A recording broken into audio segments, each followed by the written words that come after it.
arch designed in such a way that people stand 35 feet apart can hear each other.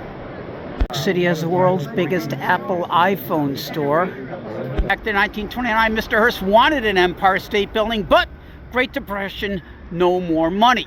The newer building in the middle was built in 2010.